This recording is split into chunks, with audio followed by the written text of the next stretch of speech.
When Stranger Things first dropped on Netflix in July of 2016, it wasn't advertised as the cultural juggernaut it would become.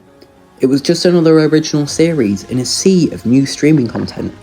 But what happened next was something few people predicted. This little show about missing kids, government conspiracies, and a terrifying creature from another dimension became one of the defining television events of the decade. But how did it happen?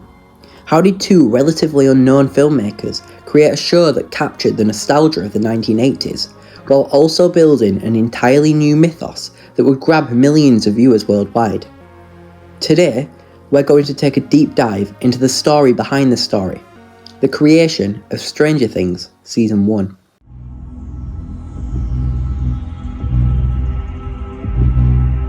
Before the Demogorgon, before Eleven, before the Upside Down, there were Matt and Ross Duffer. The twins grew up in North Carolina during the 1980s and 90s, obsessed with horror movies, Steven Spielberg adventures, and Stephen King novels. They studied film at Chapman University in California, and soon after graduation, they made a small-budget horror film called Hidden in 2015.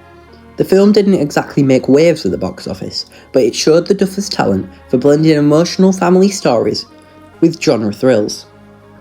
Their big break came when they were hired to work as writers on Wayward Pines.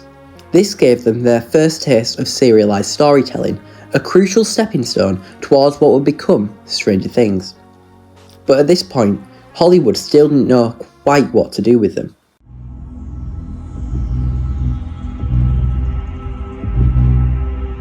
The idea that would become Stranger Things started as a simple what if question.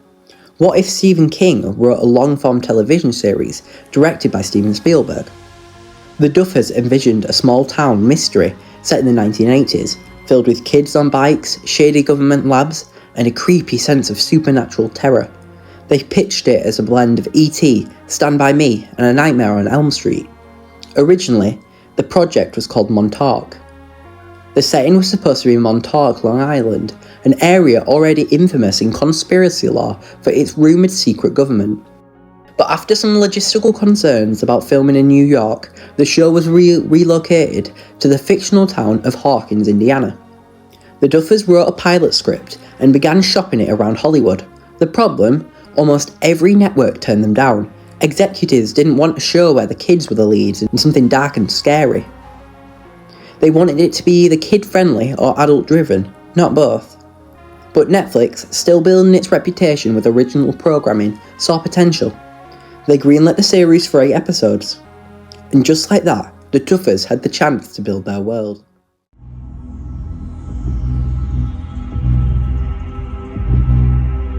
One of the most crucial decisions was casting.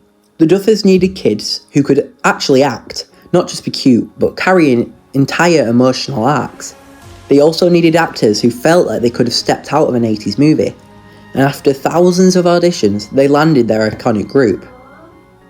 Finn Wolfhard as Mike Wheeler, the earnest leader, Gaten Matarazzo as Dustin, the heart and comic relief, Caleb McLaughlin as Lucas, skeptical but loyal, and Noah Schnapp as Will Byers, the missing boy whose disappearance sparked the entire story.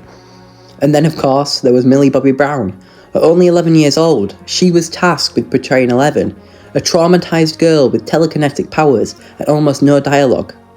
Her performance was the emotional anchor of the series. The Duffers have often said that finding Millie was like winning the lottery.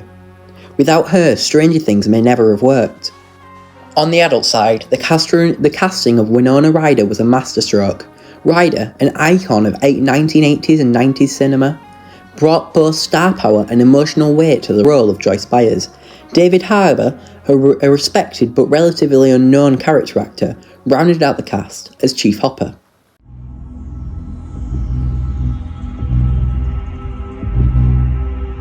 The world of Hawkins had to feel authentic. The production was based in Georgia, where small towns and forest backdrops could convincingly double as Indiana. The Duffers leaned heavily on analogue filmmaking techniques to make the show feel authentically retro. Cinematographers used vintage lenses and lighting techniques to mimic the warm glow of Spielberg's suburban 80s films. But the Upside Down, that parallel dimension of decay and darkness, required a different kind of creativity. Practical effects, atmospheric fog, and digital enhancements combined to create an environment that was terrifying, but also strangely beautiful. The Demogorgon itself was a mix of practical suit and CGI. The Duffers insisted on building a physical monster so the actors could interact with something real. This decision gave the creature a tangible weight that pure CGI often lacks.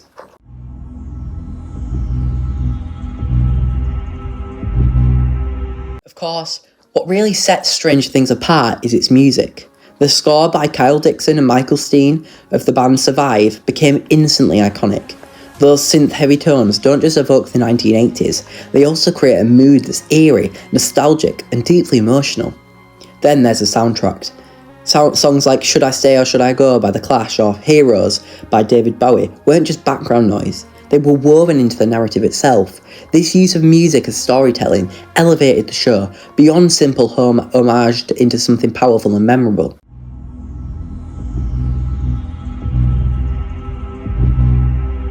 When Stranger Things Season 1 premiered on the July 15th, 2016, it didn't immediately dominate the cultural conversation.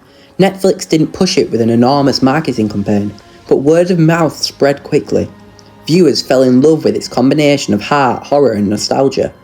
Social media amplifies the buzz, and suddenly, Stranger Things was everywhere. Critics praised the performances, especially Winona Ryder and Millie Bobby Brown, and audiences connected to its mix of childhood adventure and supernatural terror.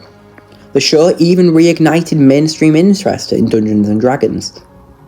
What started as a risky pitch from two unknown creators became one of Netflix's crown jewels.